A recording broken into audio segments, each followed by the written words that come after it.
আসসালামু আলাইকুম।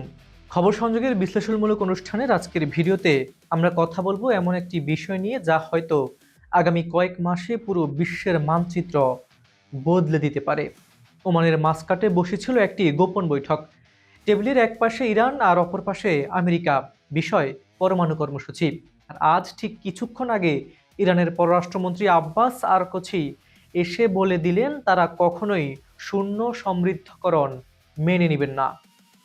এই কথার মানে কি জানেন? মানে হচ্ছে হয় আমেরিকা ইরানের ইউরেনিয়াম সমৃদ্ধকরণের অধিকার মেনে নেবে, নয়তো কোনো চুক্তি হবে না। তো প্রশ্ন হচ্ছে, এই আলোচনা কি সফল হবে, নাকি মধ্যপ্রাচ্যে আবারও শুরু হতে যাচ্ছে নতুন কোনো সংঘাত?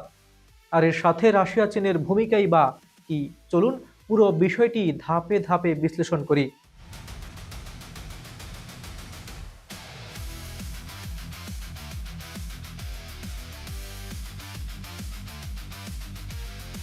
বন্ধুরা, প্রথমে জেনে নেই এই মাস্কাট বৈঠক আসলে হলো কেন। ট্রাম্প প্রশাসন ক্ষমতায় আসার পর থেকে মধ্যপ্রাচ্যে উত্তেজনা বাড়ছে দিন দিন। একদিকে ইরান তার পরমাণু কর্মসূচি দ্রুত গতিতে এগিয়ে নিচ্ছে, আর অন্যদিকে আমেরিকা আর তার সামরিক উপস্থিতি বাড়াচ্ছে এই অঞ্চলে। তো উভয় পক্ষই বুঝতে পারছিল এখানে যদি কোনো সমঝোতা না হয় তাহলে পরিস্থিতি খুবই ভয়াবহ হতে পারে। আর এজন্যই ওমান এগিয়ে এলো মধ্যস্থতাকারী হিসেবে। কেন ওমান? কারণ ওমান হচ্ছে একমাত্র উপসাগরীয় দেশ যেটি ইরানের সাথে ভালো সম্পর্ক রাখে। আবার আমেরিকার সাথেও তাদের সম্পর্ক মোটামুটি ভালোই রয়েছে। এখন গুরুত্বপূর্ণ বিষয় হচ্ছে, এই বৈঠক কিন্তু সরাসরি ছিল না। মানে ইরানি আর আমেরিকান কূটনীতিকরা একসাথে বসেনি, বরং এটি ছিল পরোক্ষ আলোচনা। অর্থাৎ ওমানি কূটনীতিকরা এক পক্ষের কথা শুনে অন্য পক্ষকে জানাচ্ছিল, আবার তাদের কথা শুনে প্রথম পক্ষকে ফিরিয়ে আনছিল। এবং আরাকচি পরিষ্কার করে বলেছেন, এই প্রথম বৈঠক ছিল একটি পরীক্ষা। তারা দেখতে চাইছেন আমেরিকা আসলেই কতটা সিরিয়াস। এবার আসি মূল পয়েন্টে, ইরান কি ঠিক চাইছে? আরাকচি আজকের বক্তব্যে তিনটি জিনিস খুব স্পষ্ট করে দিয়েছেন। এক নম্বর, শূন্য সমৃদ্ধিকরণ কখনোই গ্রহণযোগ্য নয়। এর মানে হচ্ছে ইরান নিজের মাটিতে ইউরেনিয়াম সমৃদ্ধকরণ চালিয়ে যাবেই। এটি তাদের কাছে সার্বভৌমত্বের প্রশ্ন। বন্ধুরা, একটু ব্যাখ্যা করি। ইউরেনিয়াম সমৃদ্ধকরণ মানে কি? প্রাকৃতিক ইউরেনিয়ামে ইউরেনিয়াম 235-এর পরিমাণ থাকে মাত্র 0.7%। কিন্তু পারমাণবিক বিদ্যুৎ কেন্দ্র চালাতে দরকার 3 থেকে 5% সমৃদ্ধ ইউরেনিয়াম। আর পারমাণবিক অস্ত্র বানাতে লাগে 90% বা তার বেশি। এদিকে ইরান বলছে তারা শান্তিপূর্ণ উদ্দেশ্যে বিদ্যুৎ উৎপাদনের জন্য সমৃদ্ধিকরণ করতে চায়। এটা তাদের অধিকার, যা এনপিটি নিউক্লিয়ার নন প্রলিফারেশন ট্রিটিতেও স্বীকৃত রয়েছে। 2 নম্বর, মিসাইল কর্মসূচি আলোচনার বিষয় নয়। আমেরিকা চাইছে ইরান যেন তার ব্যালিস্টিক মিসাইল কর্মসূচি সীমিত করে, কিন্তু ইরান বলছে এটি আমাদের প্রতিরক্ষা ব্যবস্থার অংশ, এটা নিয়ে আলোচনা হবে না। আর 3 নম্বর, আঞ্চলিক বিষয়েও আলোচনার টেবিলে নেই। মানে ইয়েমেন, সিরিয়া, ইরাক, লেবাননে ইরানের প্রভাব নিয়ে কথা হবে না। আমেরিকা এসব বিষয় তুলতে চাইলেও ইরান কখনো রাজি হবে না। এখন প্রশ্ন হচ্ছে, এত সব শর্ত দিয়ে কি আসলেই কোনো চুক্তি সম্ভব? 2015 সালের জেসিপিও থেকে শিক্ষা। বন্ধুরা, এই পরমাণু ইস্যুটা কিন্তু নতুন নয়। 2015 সালে ওবামা প্রশাসনের সময় একটি চুক্তি হয়েছিল, যার নাম জেসিপিওএ, অর্থাৎ joint comprehensive plan of action. সেই চুক্তিতে কি ছিল? ইরান রাজি হয়েছিল তারা সমৃদ্ধকরণ কমিয়ে আনবে, সেন্ট্রিফিউজের সংখ্যা কমাবে, আন্তর্জাতিক পরিদর্শকদের সুবিধা দেবে। বিনিময়ে আমেরিকা, ইউরোপ এবং জাতিসংঘ ইরানের ওপর থেকে অর্থনৈতিক নিষেধাজ্ঞা পুরোপুরি তুলে নেবে। প্রথম 2-3 বছর চুক্তি মোটামুটি কাজ করছিল, ইরান তার প্রতিশ্রুতি মানছিল, নিষেধাজ্ঞাও শিথিল হয়েছিল। কিন্তু এর পরবর্তী কয়েক বছর অর্থাৎ 2018 সালে ট্রাম্প ক্ষমতায় এসেই একতরফাভাবে চুক্তি থেকে বেরিয়ে গেলেন এবং আবার কঠোর নিষেধাজ্ঞা জারি করলেন। তার যুক্তি ছিল এই চুক্তি যথেষ্ট শক্তিশালী নয়, এটি ইরানের মিসাইল কর্মসূচি বা আঞ্চলিক কর্মকাণ্ড নিয়ন্ত্রণ করে না। এরপর কি হলো? ইরানও ধীরে ধীরে চুক্তির বাধ্যবাধকতা থেকে সরে আসতে শুরু করলো। তারা 60% পর্যন্ত সমৃদ্ধকরণ শুরু করলো, যেটি অস্ত্র মানের খুব কাছাকাছি। বাইডেন প্রশাসনের 4 বছরেরও এই চুক্তি পুনরুজ্জীবিত করা সম্ভব হয়নি।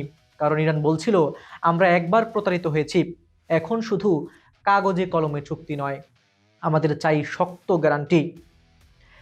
আর এখন ট্রাম্প আবার ক্ষমতায়, তো ইরান খুবই সতর্ক। তারা বলছে প্রথম সেশন ছিল একটি পরীক্ষা, যে আমরা অপর পক্ষকে কতটা বিশ্বাস করতে পারি। এবার আসি সবচেয়ে গুরুত্বপূর্ণ পয়েন্টে, রাশিয়া আর চীনের ভূমিকা। এদিকে আরাকচি স্পষ্ট করেই বলেছেন তারা রাশিয়া এবং চীনকে নিয়মিত ব্রিফ করছেন আলোচনার অগ্রগতি সম্পর্কে। এখন প্রশ্ন হচ্ছে, কেন বন্ধুরা? এখানে বুঝতে হবে বৈশ্বিক ক্ষমতার রাজনীতি। 2015 সালে চুক্তিতে রাশিয়া চীনও স্বাক্ষরকারী ছিল, কিন্তু আমেরিকা একতরফাভাবে বেরিয়ে গেলে তারা খুবই অসন্তুষ্ট হয়েছিল। এখন ইরান চাইছে এবার যদি কোনো চুক্তি হয়, সেটি যেন শুধু আমেরিকা নির্ভর না হয়। রাশিয়া চীনকে সাথে রেখে চুক্তি করতে পারলে আমেরিকা একা বেরিয়ে যেতে পারবে না। আর একটি বিষয় লক্ষ্য করুন, ডকুমেন্টে রাশিয়া ইউক্রেন যুদ্ধের খবরও আছে। রাশিয়া এখন সামরিকভাবে ইউক্রেনে ব্যস্ত, কিন্তু তারপরও মধ্যপ্রাচ্যে তাদের প্রভাব বজায় রাখতে চাইছে। এমনকি রাশিয়া মধ্যপ্রাচ্যের দেশগুলোর সাথে যৌথভাবে পঞ্চম প্রজন্মের যুদ্ধ বিমান তৈরির আলোচনা করছে।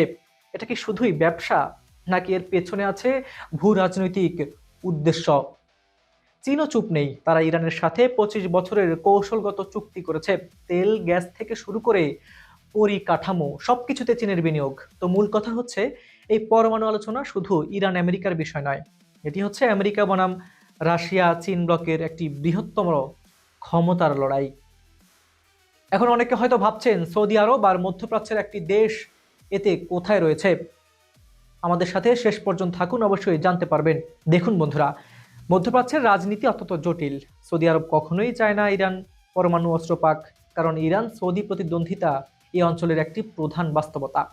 যদিও সম্প্রতি চীনের মধ্যস্থতায় তাদের কূটনৈতিক সম্পর্ক পুনরুদ্ধার হয়েছে, কিন্তু মূল প্রতিদ্বন্দ্বিতা রয়েই গেছে।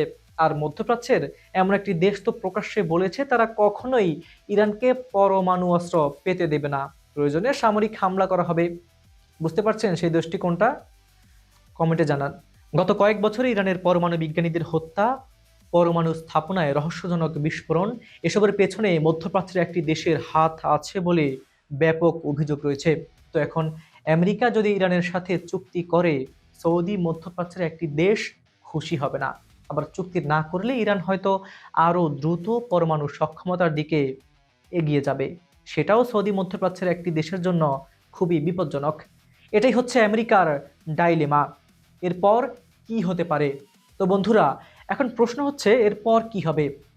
আরাকচি বলেছেন আলোচনার ফলাফল পর্যালোচনা করা হচ্ছে। উভয় দেশই মূলত আলোচনা চালিয়ে যেতে চায় এবং তারা রাজধানীগুলোর সিদ্ধান্তের অপেক্ষায় রয়েছে। মানে আগামী কয়েক সপ্তাহের মধ্যে তেহরান আর ওয়াশিংটন সিদ্ধান্ত নেবে দ্বিতীয় রাউন্ড হবে নাকি হবে না। তিনটি সম্ভাবনা দেখা যাচ্ছে। এক, আলোচনা এগিয়ে যায় এবং কোনো সীমিত চুক্তি হয়, হয়তো 2015 সালের মতো ব্যাপক চুক্তি না, কিন্তু একটি অন্তর্বর্তীকালীন চুক্তি যেখানে ইরান সমৃদ্ধকরণ 60% থেকে কমিয়ে আনবে আর আমেরিকা কিছু নিষেধাজ্ঞা শিথিল করে দিবে। দুই, আলোচনা ভেঙে যায় এবং উত্তেজনা আরও বাড়ে।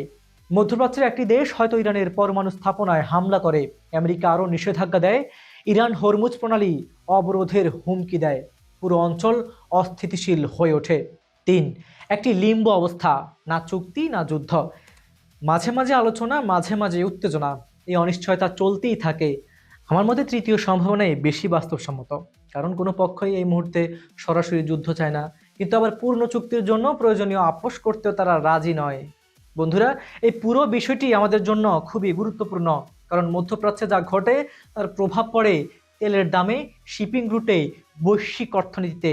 বাংলাদেশে তেল আমদানিকারক দেশ, তাই এই উত্তেজনা আমাদের অর্থনীতিকেও প্রভাবিত করবে। আর সবচেয়ে বড় কথা, এটি দেখায় যে বৈশ্বিক ক্ষমতার ভারসাম্য পাল্টাচ্ছে। আমেরিকা একক পরাশক্তি নয়, আর রাশিয়া চীন একটি বিকল্প ব্লক তৈরি করছে, আর মধ্যপ্রাচ্যে সেই ক্ষমতার লড়াইয়ে প্রধান মঞ্চ। তো দেখা যাক আগামী দিনগুলোতে কি হয়। আমি নিয়মিত আপডেট দিতে থাকবো। ভিডিওটি ভালো লাগলে লাইক, শেয়ার আর সাবস্ক্রাইব করতে ভুলবেন না। কমেন্টে জানান আপনার মতে এই আলোচনা সফল হবে নাকি ব্যর্থ হবে।